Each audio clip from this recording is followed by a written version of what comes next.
Okay, let's try this again. She wants, whether that be supplying her with a free Nintendo Switch 2, be Patreon, of course, why wouldn't she? Where she is currently making over $400 a month, it was higher of course at one point, that she hasn't updated since August 3rd of 2024. The purpose of Patreon is to supply your fans with content, whether it be exclusive content, early access to content that will eventually become public, behind the scenes updates, what have you. But to sit there and collect hundreds of dollars from your fans and supplying them with nothing is insane. But maybe Emi doesn't view it that way, because they are still gaining access to something.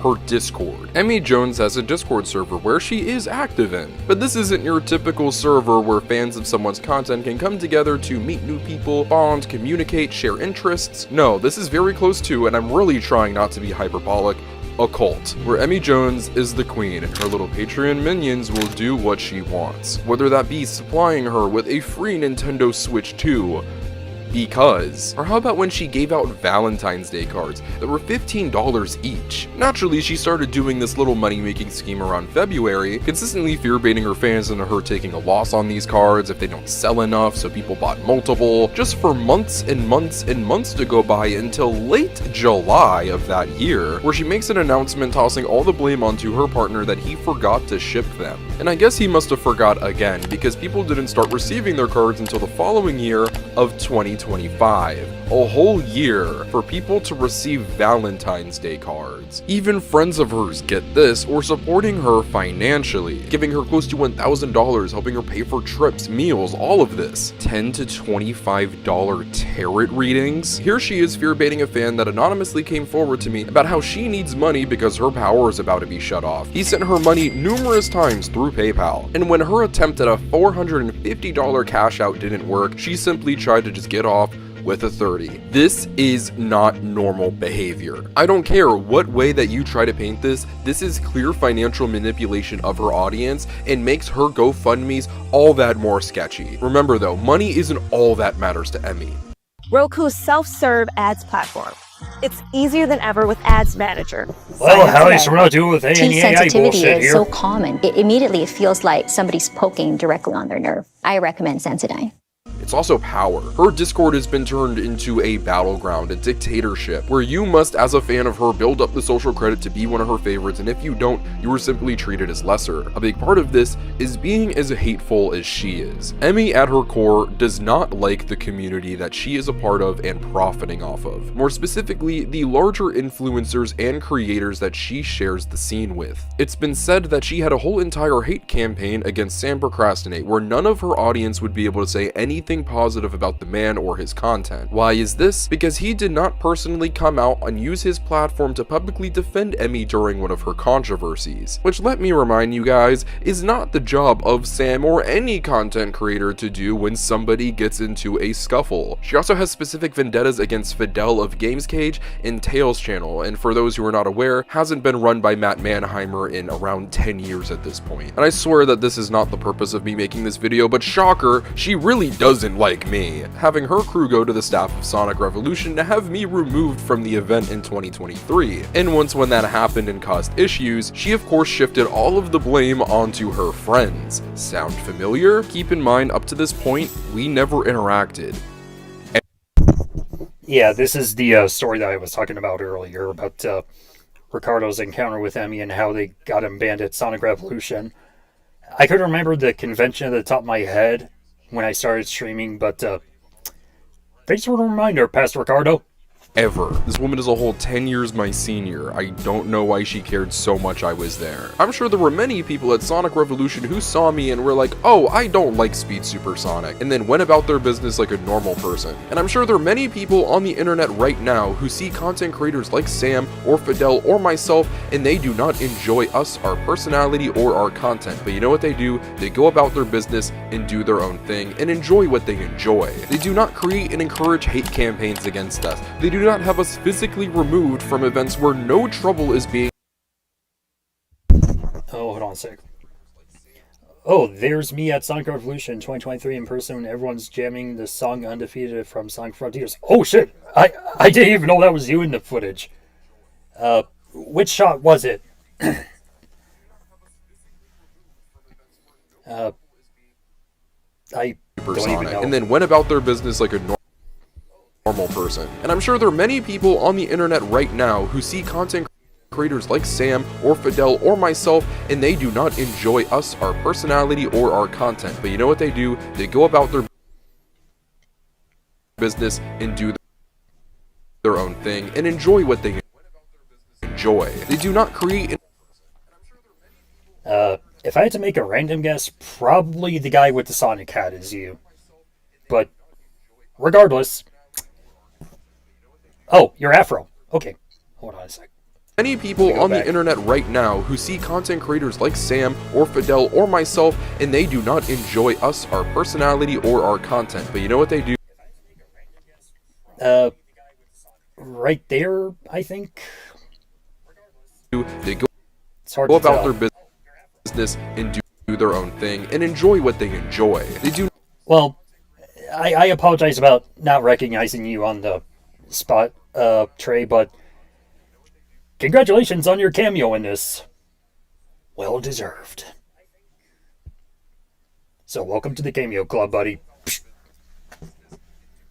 Do not create and encourage hate campaigns against us. They do not have us physically removed from events where no trouble is being caused at. Emi actively makes the lives of us creators worse in this community, all because she's an incredibly angry and vengeful person, and only has become more so over time. It has been reported by a former friend of hers that she would simply sit in her apartment and hate watch other creators' videos who she personally didn't like. It made everybody incredibly uncomfortable and really opened the eyes to who Emi was becoming. I needed to get a lot of that stuff out of the way because this next segment of the video is going to get a lot more serious because we're going to be diving into some very serious topics. So I'm going to put up a trigger warning for the following: grooming, sexual assault. Yeah, just for a bit of a trigger warning as it shows on here. I just want to let everyone know that as a victim of one of those topics in particular that's already on the screen, I just want to let you know your voice and your feelings are valid, and we're always here for you if you need anything. And I just want to let you know that even though it's a very, very scary subject to not only talk about but also discuss, I already know what having to deal with that kind of pain is like, and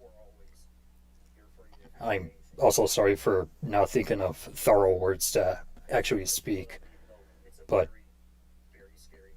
I'm here for you if you've been victimized in any of this fashion, as are everybody else. But never take any of this into a humorous manner. But if you don't want to continue on, then I understand if you don't want to continue on with the stream, and that's totally fine if you don't want to. But for everyone else, I'll leave that up to you. So for those that feel uncomfortable not having to deal with any of these circumstances or these triggers in particular, I'll give you a few seconds to back out. But I even had to prepare myself in EMDR with one of these topics in particular. But let's go. Harassment and rape. If any of you guys have heard this before, It's time. Guitarathon is here. Be the first to grab this new and exclusive Marshall Tube combo, available for $7.99.99. No stairway. With Denied. hundreds of items. this is music by the band Hyper Potions. One half of Hyper Potions was a man by the name of Kevin Villeco. They befriended Aaron Weber and were able to start working on basically every upcoming Sonic project they had in the works. From Sonic Boom Fire and Ice, Sonic Mania, even doing a performance at the 25th anniversary party, they were very well connected in the Sonic scene and started to make a name for themselves. Emi naturally became very close with these people, and also gained a relationship with the wife of Kevin, Evelyn Varela. When Evelyn and Kevin met, he was 24, and she was 15. As the term wife suggests, they God fucking damn it!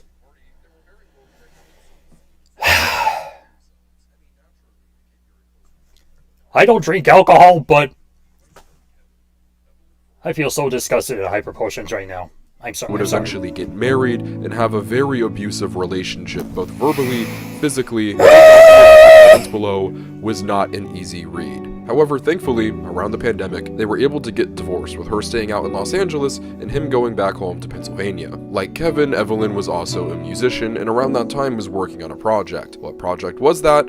Sonic and Tails R. Sonic and Tails R is a radio drama created by Emi Jones that is mainly known for starring some very big names in the Sonic voice acting scene, such as Ryan Drummond as Sonic, Jason Griffith as Shadow, Mike Pollock as Dr. Robotnik, which there was drama about a pay discrepancy, but that quickly got resolved, so we'll be breezing over that. The first episode was even featured on the Sonic the Hedgehog official YouTube channel's fan spotlight page. Emi was at least somewhat aware of the issues that Evelyn and Kevin were having, even being the person to tell Evelyn to speak out. But when Evelyn would eventually resign from working on Sonic and Tails R, she would go on to be replaced by Kevin. Her groomer, her abuser, the worst thing that really ever happened to her, all hidden under his push. In the words of J.K. Simmons in Whiplash, now my fucking... Oh, sorry. Maybe not scream at the top of my lungs. Not my fucking tempo. There we go.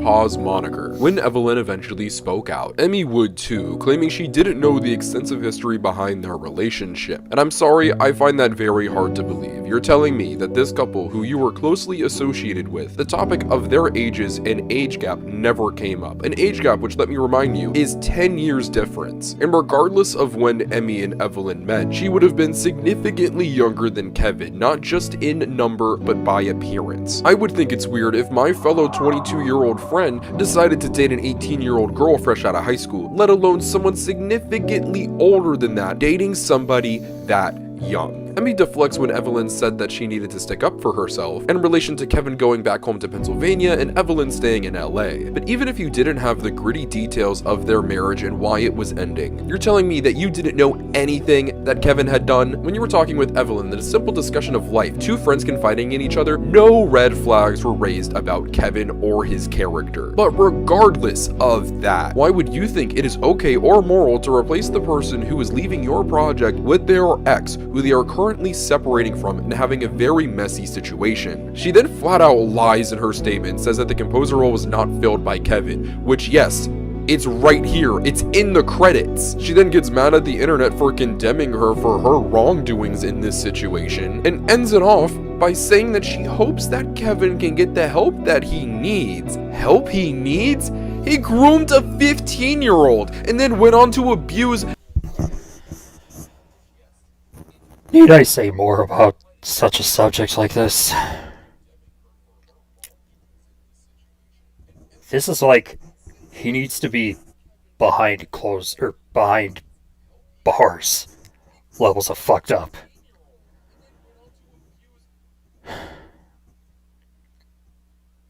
And yet people are still retarded enough to simp for Vic Mignogna. Moving on. Manipulate and sexually assault her in their marriage. Why would you wish him well?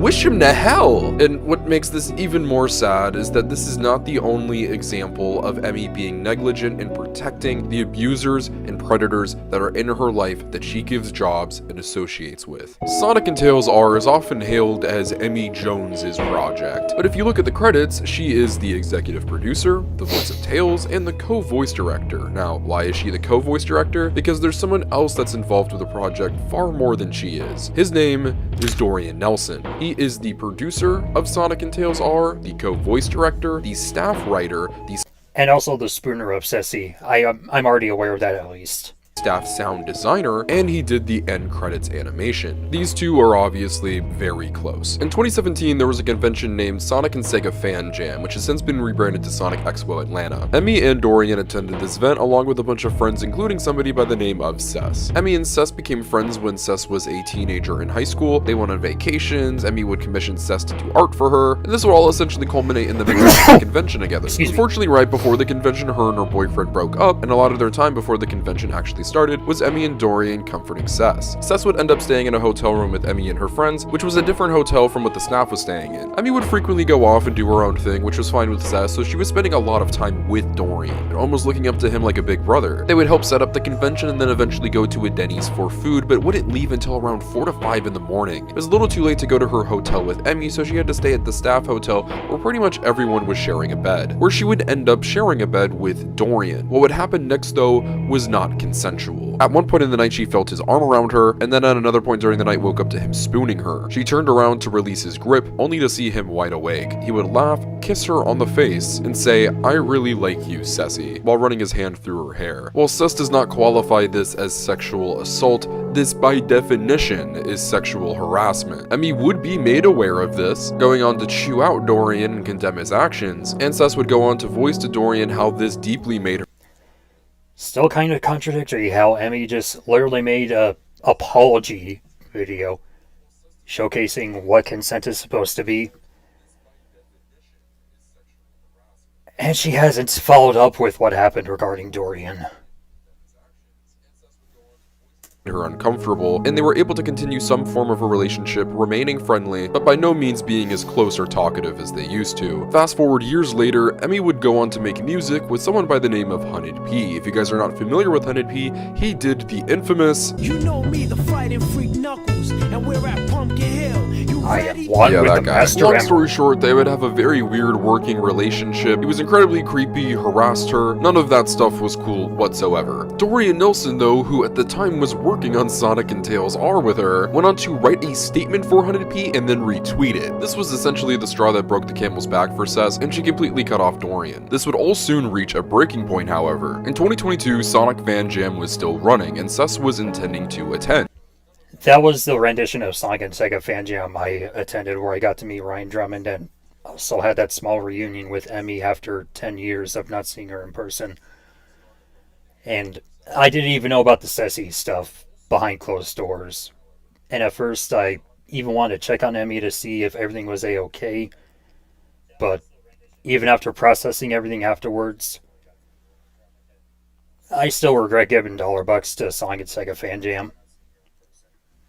But shortly after she finalized her attendance, Emi would announce that there would be a Sonic and Tails R panel, which Dorian Nelson would be attending. With her past experience with him and this obviously being a triggering person in general for her, this made her uncomfortable naturally and was brought to the attention of Sonic and Sega Fan Jam, who was already privy to the history between Cess and Dorian. They would eventually work something out, but the head of Sonic and Sega Fan Jam wanted to speak to Emi and Dorian, and instructed Cess not to speak to them until they did. Time would go by with no response from Emi, so Cess reached out to her, where she was infuriated with Cess, saying that Cess was causing problems with her health and trying to ruin her panel with Dorian, as well as putting the Sonic and Sega Fan Jam staff in a horrible position, with the head of the convention saying that Cess was blackmailing them with the threat of releasing a statement on social media if they didn't ban Dorian. This is obviously not true. She was simply looking out for her own comfortability being around somebody who is traumatizing for her, but Emi was not having any of it. She insisted that Cess get in a call with her and Dorian, but obviously this did not make Cess comfortable. I don't know, maybe have some empathy and understanding that your friend who was violated in her sleep maybe doesn't want to get on a phone call with someone who clearly traumatized her. After a few days, Emi would go on to cancel her Sonic and Tails R panel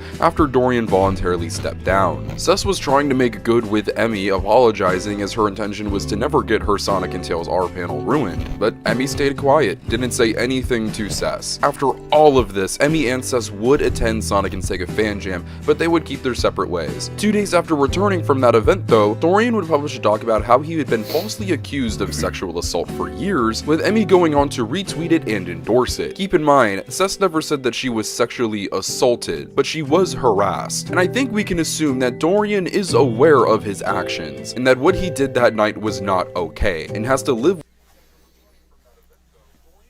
Yeah, I agree with you, Trey, poor Cess, but there's actually someone did comment on one of my previous videos that Cess is sometimes an unreliable narrator at times, but at the same time, she's also trustworthy with the testimonies that she comes out with. And now, in regards to the unreliable narrator part of her character, I can't speak on behalf of everybody else, but in regards to Emi, yeah, much like Saberspark himself, I share sympathy with her in this case as well.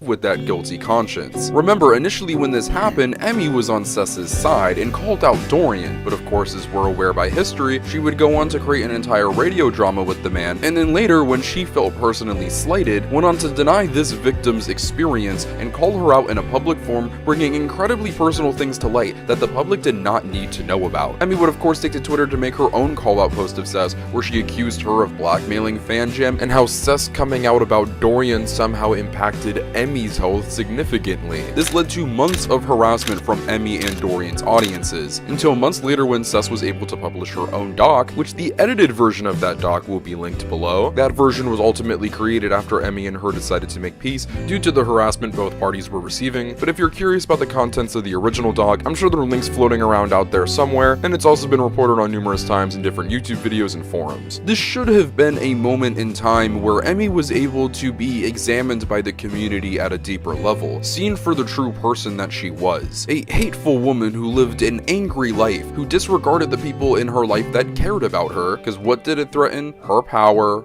With Asana, AI teammates are here to help keep work on Asana, we're here to say, Try fuck it for free. AI! Welcome to Menlandia, where men can be dudes and dudes can be men. Can I use natural soap instead of this old and Her money, the only things that really matter to her. But it was swiftly brushed under the rug because only a few days after Sess's doc, the news about her and Ryan Drummond finally became public. A story that, let me remind you, if there was no affair, there's no wrongdoing here. It is simply two people having sex, no matter how weird a sonic voice being used during it might be. Does that maybe raise a few red flags about her potentially?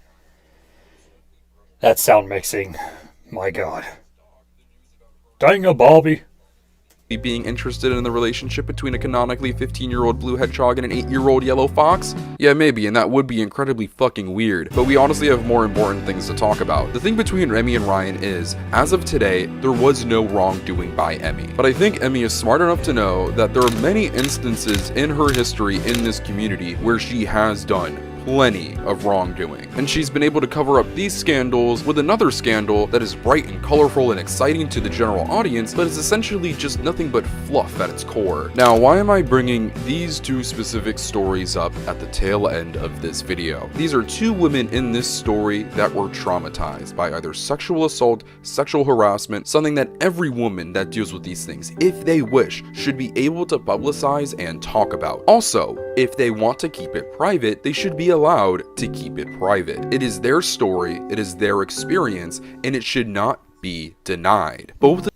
Yeah, this is also something that I brought up in a previous video, is that regarding one's personal trauma, it's best to keep note of those kinds of boundaries on what you can and can't say in front of that other person, because obviously you don't know the other experience that the other person has dealt with, and there are things people have to keep in a priority in that regard, and that's why I didn't even question about the stuff that Emi dealt with regarding her childhood, or childhood and teenhood and adulthood all combined into one, because I know that's obviously a big no-no in my case to ask anything regarding her personal trauma.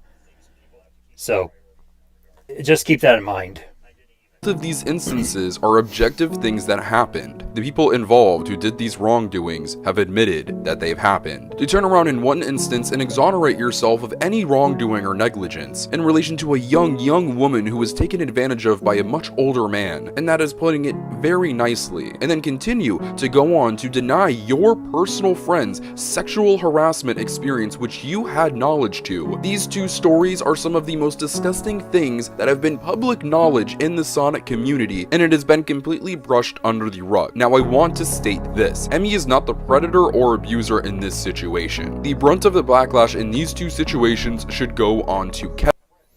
Yeah, Emi's not the predator, nor even the villain in this case. She's the brown noser. Her brown nose is for other pieces of shit, and we'll have pieces of shit brown nose for her as well. And also have people be negligent as to not have common sense as to all the wrongdoings are big red flags in general. Just food for thought. Kevin and Dorian. But like I stated in a lot of the portions of this video, this is an Emi Jones expose, and she did support, defend, platform and protect dangerous people associated with her projects, and the Sonic community at large, a space with plenty of children and women. And this transitions us perfectly in how we got here in the first place. Let's rewind all the way back to 2012. You remember this little relationship right here? Well, now you do. Well, here we go. Prepare your caps. Well, don't prepare your caps, just prepare your anuses. over a decade, we had no idea that this relationship existed at all, until it was brought to light in 2025 by somebody anonymous. This anonymous person is accusing Saberspark of rape on not just one, but 2 occasions at 2 My Little Pony conventions, one being Canterlot Gardens and the other being Equestria LA. And with this being a first-hand recounting, yes, this anonymous person is Emi Jones. In the testimony, it's almost described like they had zero intention of having a sexual relationship leading up to that convention, with him using the power dynamic of her being a freshly 18-year-old fan and him being some big popular online influencer. Keep in mind, he had 20 to 25,000 subscribers at the time, much different from the 2 million he has nowadays. She makes their first encounter out to be entirely unconsensual, which would essentially make this rape. It's painted as if this came out of nowhere, despite there being instances in her own testimony where she describes having a crush on Saberspark, as well as him being aware of this. She would then go on to detail her next encounter, where all of the cracks begin to form, recounting them being in an elevator where he forcefully shoved her against the wall and shoved his tongue down her throat. She then says they'd proceed to go right back down exactly to where they were, to then go into the bathroom for oral sex. In text messages, she describes going down to a basement area where there was meeting rooms and a carpeted area. But not only did Saberspark state that this occurred in a lower gym area floor, but the hotel would go on to confirm Saberspark's recollection of the location as correct. But not just that, why would they go down, to then go back up, to then go back down again? In Emi's original testimony, she makes this out to sound like it was the last time they ever interacted, that what happened was so horrific that she pulled back and never attempted to speak to him again. If you're paying attention, this is a very twisted, different, evil version of what we described earlier in the video when we talked about Emi and Saber's relationship, and that's because this is exactly what it is. This is a lie. Now, obviously, after discussing 2 past instances of sexual assault or harassment experiences, I'm not just going to blindly deny somebody saying that they were raped. But once when this was published, us not knowing that this was Emi, Saberspark was torn to shreds. The narrative of him being a rapist spread like wildfire. You can deny all you want, which is what Saberspark did. But if you don't have evidence, you're kinda fucked. So what did Saberspark do? He sifted through old computers, multiple telephones, spending hundreds of dollars to find text logs, and he did. And it disputed everything Emi said. That doesn't sound like you immediately retreating from somebody and being so traumatized by your experience with them. What it actually sounds like is that according to her ex-boyfriend Solrak, being unfollowed on Twitter at the time was like the worst thing somebody could have done to her, and that when Saberspark did this not 1 but 2 times, remember, somebody that she really cared about and had a sexual relationship with, irked her beyond belief, and would go on to hold a vendetta for years before inevitably attempting to destroy his life with false rape claims at a petty attempt for revenge. I'm confused, I'm sure you're confused, so many of us are just asking why, but I have a different question. Here's the thing, the really sad thing. Emi Jones, not only in this testimony, but on multiple occasions, has stated that she has been the victim of sexual assault in the past. I am a person with a believe all victims mentality. I hurt for her. It's not too late to outgrow the family hairline. Through Hims, you can break the cycle and get the thicker, I don't even know if I fuller want to trust their Grooming. chewing gum. I feel for her.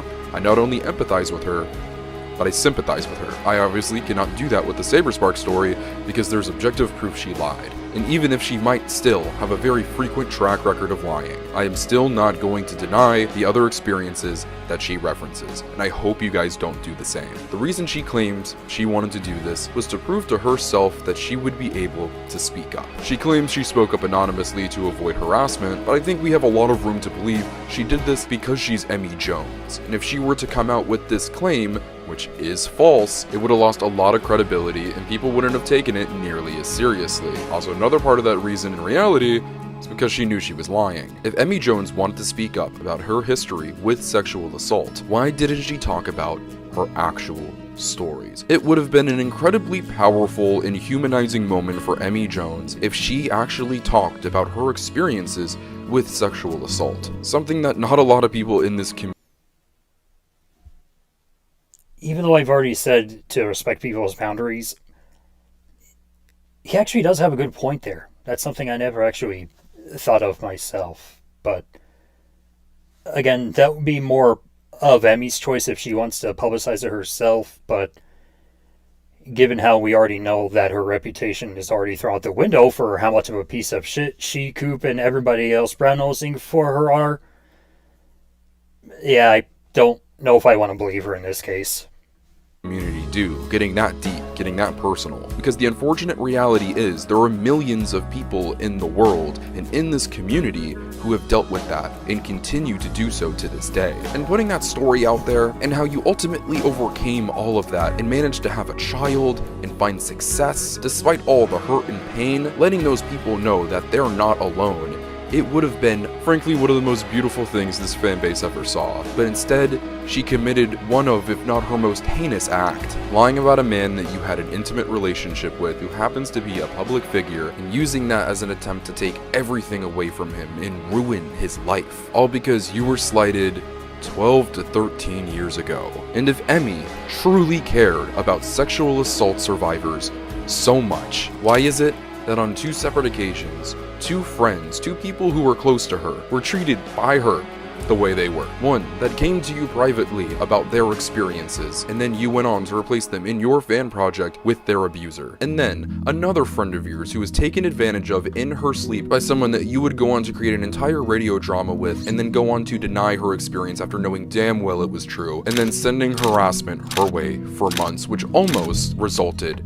in her taking her life, all because her trauma was an inconvenience to you. I don't think Emi cares. I don't think she cares about anyone but herself. The same woman that's claiming she wants to be an advocate for sexual assault survivors and standing up for yourself, denied other people's experiences, brushed it off to the side, and then went on to lie about her own. And as I'm sure you know, when you lie about sexual assault, it only makes it harder for people who are coming forward about their experiences to be believed. She would respond to this with blanket definitions and zero evidence of this ever happening. You can talk about your medical conditions, you can talk about your mental illness, but it's not an excuse to act like a bad person and to commit the evil acts that she has. And Emi, after all of these years of this behavior, and being at the age of 31 going on 32, I don't think she can change. After all of this came to light and she naturally got ridiculed, she might have ran off of Twitter, but she's doing fine. She's going to Pokemon World Championships, smiling ear to ear, having a blast.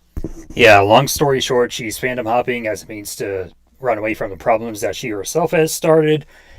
And it's already as clear as crystal. She already did it before when jumping from My Little Pony to Sonic, even though she grew up with Sonic when she was a kid, and also Pokemon equally. And she's doing the same thing for Pokemon. But I don't even know if in regards to Pokemon that it will spread like a wildfire no matter where she goes. But I just hope at least the Pokemon community become aware of her actions before Pokemon, or before Game Freak or Nintendo or anybody else affiliated with Pokemon from a corporate standpoint gives her any support in any way. That's all I gotta say. But meanwhile, all the people that she's affected, they're still picking up the pieces of their life after she came in like a bull in a china shop. She doesn't care. This is who she is. This is Emi Jones. We've now reached the conclusion of this video. After almost damn near an hour, after everything we've gone through, where do we go from here? I strongly believe Emi Jones is a danger to our community. I do not believe she deserves a platform. From what initially went to a sweet and innocent love for a franchise turned into a desire to control the community that she was a part of, a years-long quest for power, and that was going to be achieved by any means necessary. And once when she got it, she manipulated her fan base financially, taking advantage of them at every turn, sending them to attack fellow community members, and not just that, friends of hers neighbors who were affected by other people close to her were victims of true evil, and she couldn't see past her own ignorance. Emi first and foremost is a content creator, and her content has been lackluster and middling for years. Not just that, but it's been few and far between, with so many videos being promo pieces or videos that were uploaded out of necessity for sponsorship deals. If you're viewed as one of the top content creators in your community, part of your job is to supply your fans with content, giving back to the community that supports you so much. What exactly is Emi providing us at this point? What purpose does Emi at this point in 2025 exactly serve the Sonic community? Because for the past few years, it feels like it has been nothing but drama and nonsense. You know what persists? Her relationship with Sega. I am a Sonic channel first and foremost, and while yes, part of my job is supplying my audience with content for them to enjoy and inevitably having them walk away with a smile or something thought-provoking about the franchise, but also I love Sonic, so I want to promote the brand, I want to see it succeed, and to see the franchise represent itself to the best of its ability with respect and dignity, and Emi Jones being associated anywhere near that is the opposite. I hope that I was able to communicate in this video that yes, Emi has connections with Sega, and I understand that there are friendships that extend beyond just Sonic, but to continue associating Sonic with her is doing an active disservice to this brand. Just as recent as last year, she did collaborations with companies such as IHOP and Topgolf to promote their Sonic the Hedgehog collaborations. But was this combined 40,000 view total worth it? We're in the big 2025 now. There are so many Sonic the Hedgehog content creators and content creators in general who are doing so much good for the Sonic brand. And while me, along with them, are getting plenty of opportunity, let's continue having the people who are being an active, positive force in this community be the people to represent it. And that's what this is all about. Community. Every once in a while, there will be people who come around for ulterior motives, but this community has proven to be a bright, beautiful playground where anybody can do anything they want, create any fan game, create some of the most beautiful art, create in-person community spaces where everybody can feel loved and accepted and maybe at home for the first time in forever. And that is what this is about. It's not about the money, it's not about the power, it's about me and you existing together in the same space and enjoying the things that we both love. So please, to everybody watching this video, and even Emi, choose love. And true love wins.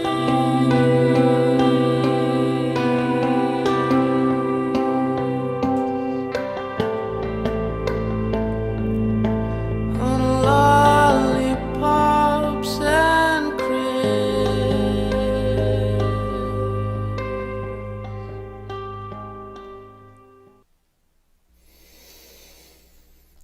Okay, so I guess that was the video that Ricardo made. And all I gotta say is, minor oopsies aside, between showing both her childhood face as well as Lucy's face, and I actually did see someone say that if I refresh the video, the updated version actually does blur out the faces. I'll have to double check that after stream.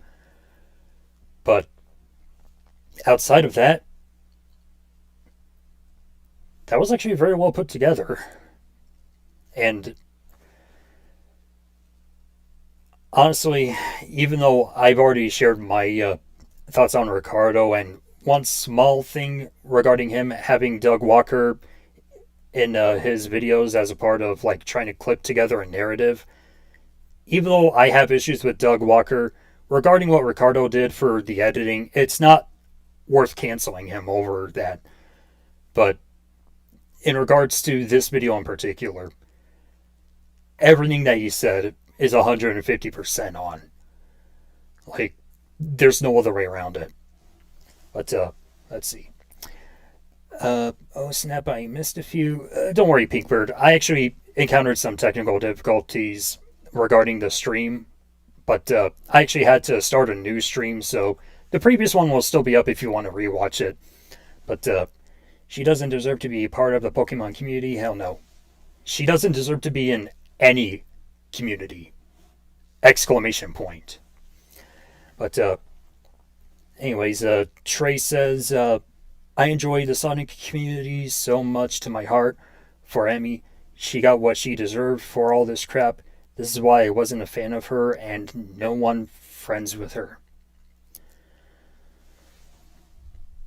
Yeah, but like I said in the in the first video that I shared regarding Emi, the only thing that is changing about me as a person would be just not bothering to cosplay anything, no matter it being something as heavy as like any of my Kamen Rider cosplays. Like even with my favorite Kamen Rider Decade, or even something small like Hank Hill or Grunkle Stan or whatever else, I just don't feel comfortable cosplaying. But in regards to the community alone, I feel that regardless of your current consensus on the community as a whole, and I feel like for people that have been victimized by Emi, time has been, I feel like time has validated those victims. But even if you're not a member of the community, nor do you even want to tune into the community, I just prefer the mainline games myself. But I feel like in the eyes of the people victimized by Emi, those people's voices have been validated through time. And it just feels really douchey for me to actually be metaphorically blind in this case, like I talked about for Lizzie briefly. But even like I said prior, I wish there was another person outside of Lizzie that said to me privately, hey, don't trust Emi. And yet assholes like me were just pretty much belittling Lizzie and just be like, fuck Lizzie and her bullshit. Emi's already a much popular public figure and is making a bigger impact for the community. We paved the way for her, we validated her, and we gave her the green light. I can't speak for everybody. I feel like I did though.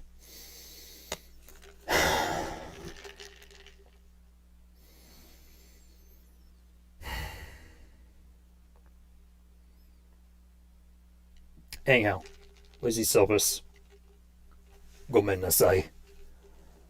I'm sorry. I mean it.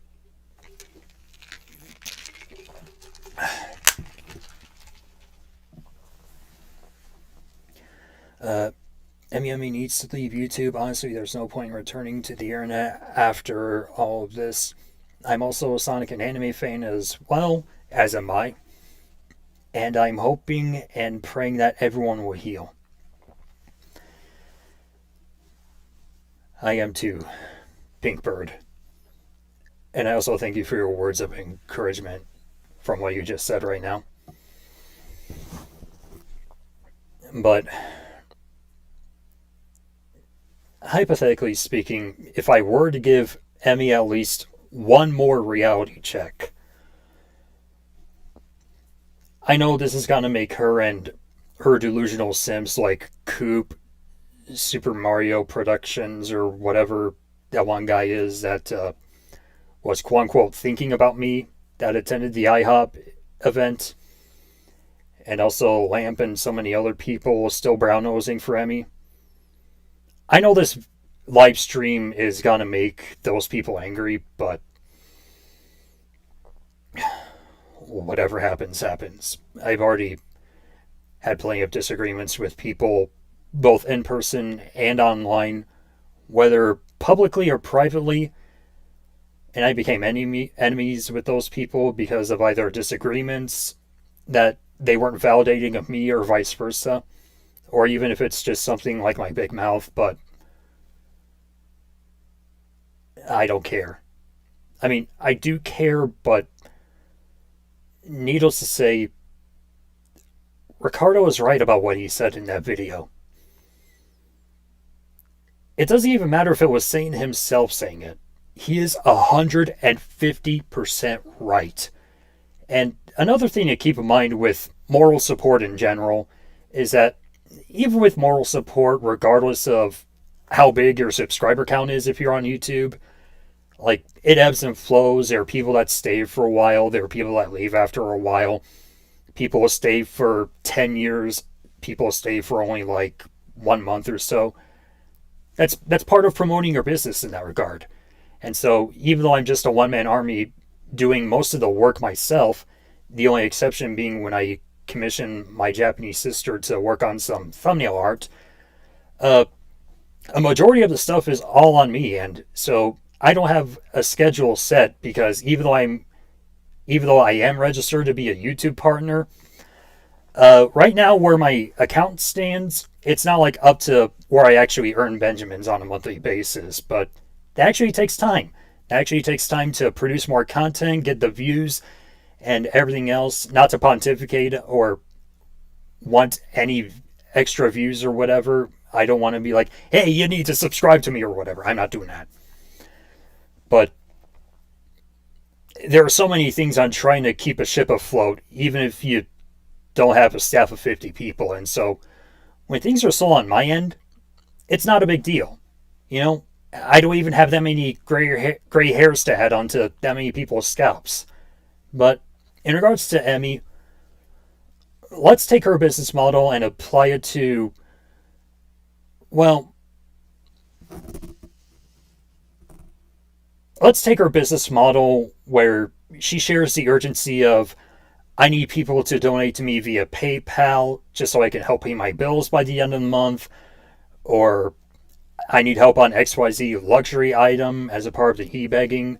We already know all that is already out there about her. But like I said before, she's never made anything, or she's made the most private things public that she didn't even bother trying to make things private for her own safety and for the safety of others, including her own daughter. And in regards to e-begging, I've seen it not only from her own tweets, but also from the tweets of some of her simps as well. And it's not like that she always claims everything as misinformation, which is already a red flag. And I've already heard all this from her mouth, but let's take her business model and apply it to, like, a grocery store, a pop culture store, a restaurant, whatever. Try to picture yourself going to a restaurant on a Friday night, and because all the other restaurants are closed because of either minor inconveniences, they don't know any other restaurants that are open at the moment. Hello, Izzy. They don't know any restaurants that are open at the moment, and there's only one restaurant that may have good food, but it's very controversial regarding the employees running the store, or running the restaurant, I mean to say. And, you know, you're just at the table and you're like ordering stuff on the menu, you know, stuff you normally do at a restaurant. And then one of the employees goes to you and is like, look, we're in real dire straits right now. I don't even know if we could keep the lights on tomorrow. Could you please buy another drink? Like, if you don't buy another drink, we don't know what we're going to do. Like, this restaurant's going to close if you don't buy anything from us sooner. And even in context to Emi, could you imagine, like, trying to, hold on, let me close this real quick. Could you imagine trying to file a complaint because of rude behavior or any intense malicious actions from the staff, and you're just like, yeah, I'd like to file a complaint. Oh, please don't file a complaint about us. Every time you do that, it adds a negative rep onto our brand. Please don't give us a negative rating. Could you please say something positive? Really? You don't have anything positive to say? If you don't like how we're behaving, you're going to leave. It means a lot to us that we have that 5-star rating. And now, if you went to a restaurant and they did something like that, or an electronics store, or a pop culture store, hell, imagine going to Box Lunch and just have the employees behind the counter just be like, please, could you sign up for this membership? We beg you. If you don't, the store's going to get shut down. What do you think's going to happen? It is a failed business. Any other business would have shut their doors by now if they had to do the same things that Emi and her simps do, that I've watched with my own eyes, as well as from what other people have shared their testimonies from. Yeah, Izzy, it is essentially a guilt trip. But any other business who does all that shit would not only be shut down, they would be finished. But the only reason in this context as to why Emi is not finished is because she's not gonna shut herself down. And when she's at the point where she has to sit there and tell people on how to live from day to day, and now look, she's a product, I'm a product, even though I don't have big numbers compared to her or Ricardo. Even Ricardo himself is a product. But needless to say, I post content almost on a monthly basis, and the reason why that is because I don't ever guilt my audience or even my friends or fans into trying to support me. People just have this thing called free will, and they can do whatever they want to do. They can share my work, share sympathy with me. I'm welcome to share sympathy with them back. I don't even ask for anything, not even if it's related to omiyage. And for those that don't know about omiyage, it's essentially a Japanese tradition where you bestow friends and family gifts from visiting their premises. And essentially, if you don't give the other person omiyage, it's the equivalent to giving the other person the middle finger. But even though I'm not at Ricardo's level myself, and I'm not even pretending to be, but I do fairly well just posting casually and comfortably as a one-man army, mostly. But if Emi herself is at that point in life where she has to beg people to live from day to day, the business has failed. And if it was any normal store or retail store that had to run business the way that Emi herself does, especially in the Pokemon community, since she's not talking about Sonic all that often nowadays, it would be considered failed. Just no one can make her shut her doors. Most people would say it's not my problem, but yeah, she does have the pretty face and all. Sparkly eye face, whatever that is, I don't know, I'm sorry. And I also see the peace sign, I forgot to bring it up. The video is a lot I saw this morning. Yeah, I just wrapped up the actual video a few minutes ago. But I know, regardless of people's consensus on Emi, they're still going to say that she's fine. But even with all the things between her e-begging for a luxurious item like a Switch 2, that's already public. And even her statement from when she had intercourse with Ryan Drummond from the affair, and at the end of that statement where she said something on the lines of, "Yes, I had sex, deal with it." Or something along those lines. In all honesty, do you think that sounds like it's a successful business to you? To me, it doesn't. I mean, most musicians have to play live shows to stay alive. Yeah, I know they also have to produce content to make a living. Album sales don't equate to living wage. If you think her main thing is singing and stuff, besides a crazy love life, yeah, you do have a point, Izzy. And I know people are gonna think I have like this hate boner for Emi. Me personally, I am disgusted by everything, even to this day. I don't have a hate boner for her, but at the same time, it's one of the most amazing things I've ever seen to see not only someone that I befriended at one point in my life, but someone that I also respected, metaphorically punch herself in the face and cause her own self-inflicted harm to her own career and not realize, oh, why am I beating myself up? She's been doing that time and time and time and time and time and time again. And not waking the fuck up regardless of what is happening.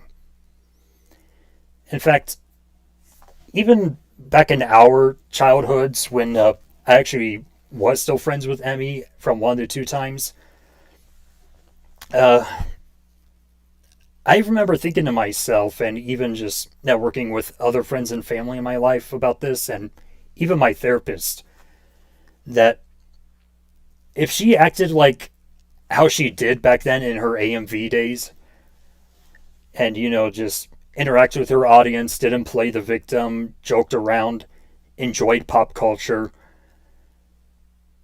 just didn't play the victim to privatize the most public, or to publicize the most private things about her life. That's what I mean to say. She would have been able to go to even more places now if she held herself accountable. She would have been a billion times more successful than me. She'd maybe even be at Ricardo's level because she became aware of her own mistakes. Fix what needs to be broken. And personal story, hold on a sec. I know it's okay. I don't hate her either. It's just a hard process, all this. I agree. Like this video is such an expose, doc. I don't know. She clearly is not painted as a good person. I agree. Trey says, the last time I met her in person, just enjoy the Sonic convention. She doesn't do handshakes for me. Yeah, when I did see her at Fan Jam, she did have a sign saying something on the lines of, like, no hugging, no handshakes, so on and so forth. Just like personal boundaries. But like I said before, it's best to keep note of those boundaries. But anyways, going back to what I was saying. She needs to fix what needs to be broken. And it's also another reason why, prior to me just being done with voice acting in general, even if it's for non-union stuff and just doing impressions, one of the many no-nos about the Japanese culture for the Japanese as a society is that you're not supposed to do cartoon impressions because the Japanese are actually very quiet. They're not rambunctious unless if they're starting a scene and making an ass of themselves, which is extremely rare in this case. But I was guilty of doing impressions, and not Billy Mays levels of loud, but still kind of loud nonetheless, and even just quoting Kamen Rider and so forth. And my Japanese sister gave me a reality check on not only trying to be myself, but also being courteous of others, and also trying to be aware of my surroundings and be careful about everything. Hold on a sec. Her trust between her fans is broken right now. She's getting way less money on Patreon at the moment. Yeah, I did see that. 376, as I showcased earlier in the stream. Also, Emi needs to get sued by Saberspark. 150% agree. But even though people do like it when I do my occasional cartoon impressions, and even when I publicize this stuff on my own videos from time to time, it's not something I do like on a daily basis, because that actually became one of the many things that surprised me. And even with cosplay in general, when the Japanese are in cosplay, they don't actually act as how the characters are in the respective media that those characters originated from. Like, even if you see a Japanese person cosplaying Joseph Joestar, that person, unlike the character, isn't loud. I understand we are adults, you know. Yeah, and Emi is clearly doing the opposite of what adulting is in general.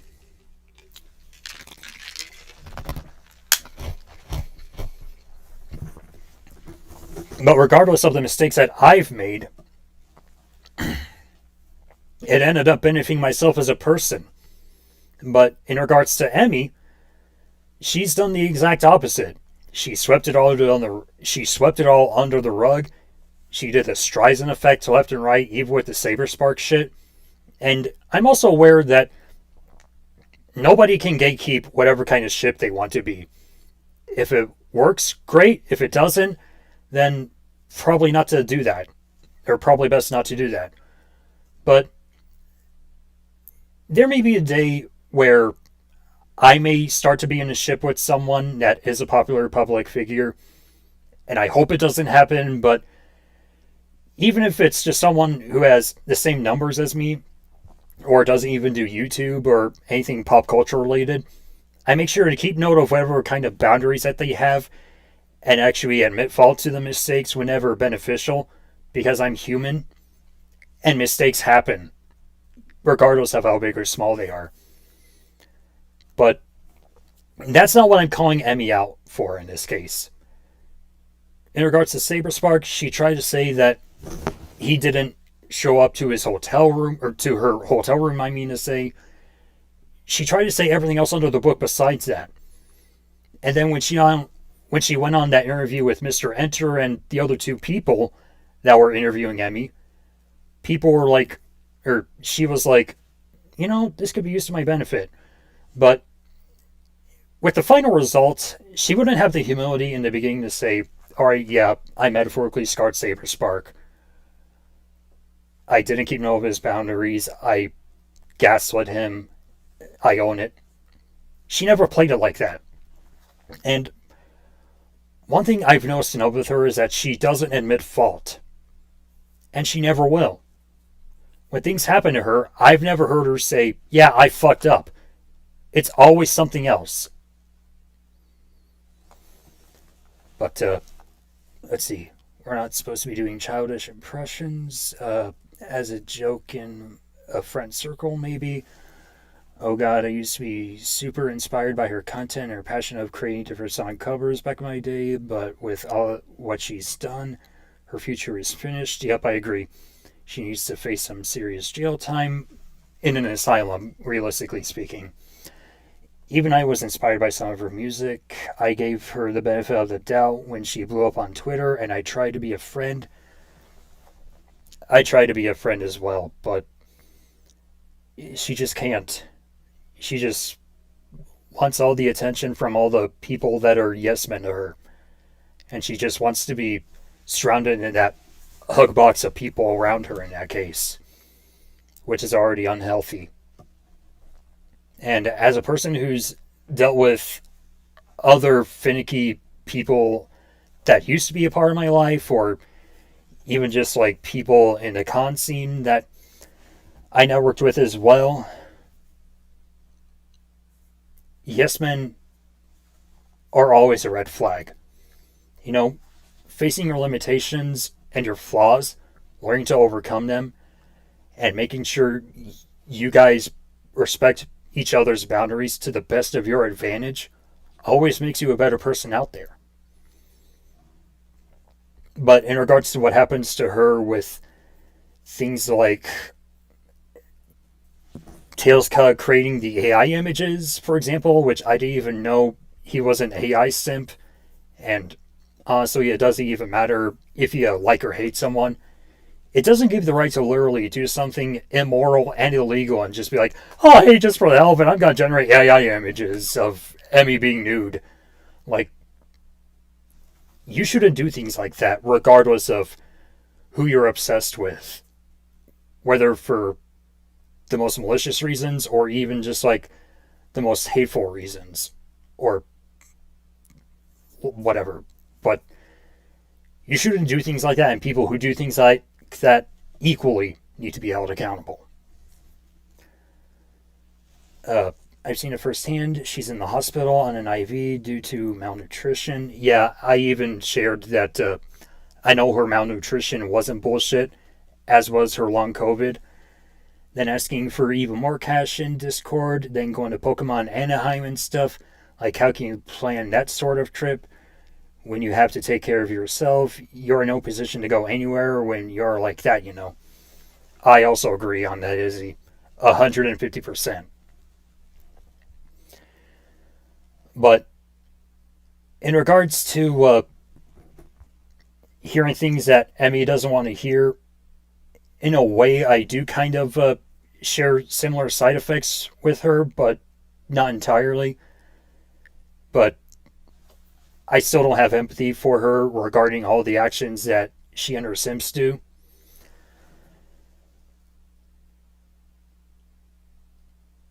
Emi, again, I highly doubt you're watching this, but whatever.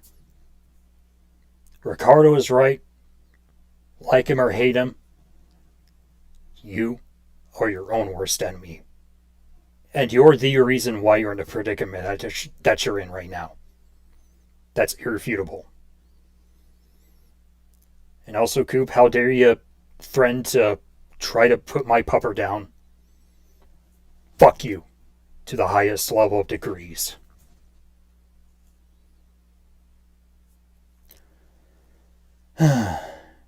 Emi, Coop.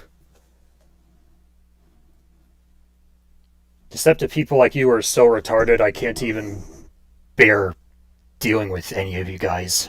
But even though I already said that regarding my content, I wasn't even going to plan on making a video on this because I feel like 4 videos was already enough. But since this is my first time live streaming in quite a while, I thought, why not change things up a little bit? But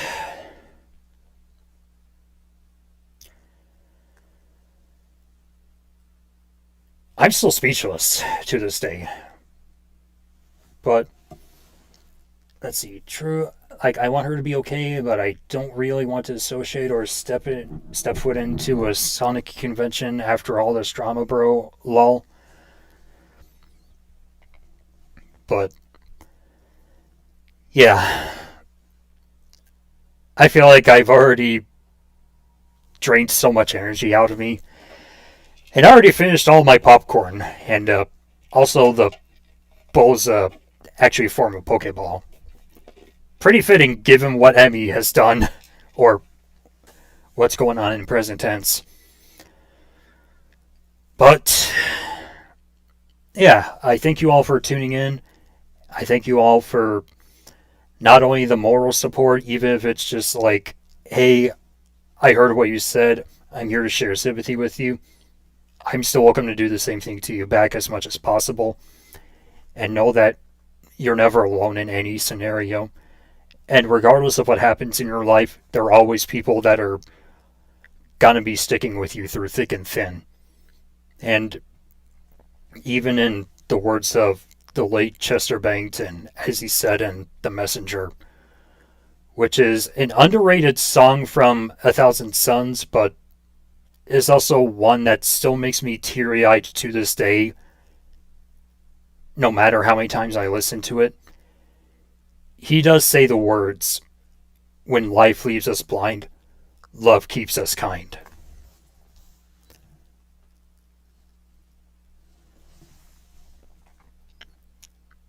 But anyways, it's crazy, man. Like sleeping with the social media manager and leaking Sonic Forces script. Yeah, I was surprised about that as well.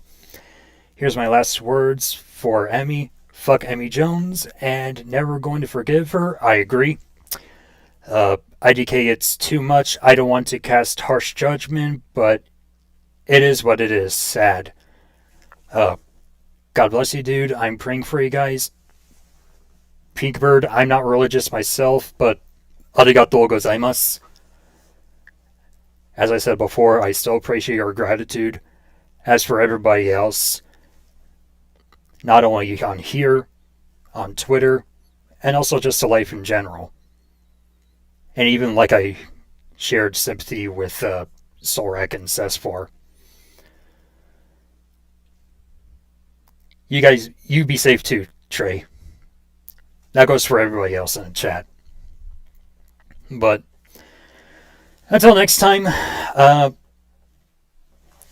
in regards to content, I do have an unboxing of the Iron Blood deck that just came out not too long ago. I just finished the upload I just finished the editing and it'll be uploaded tomorrow.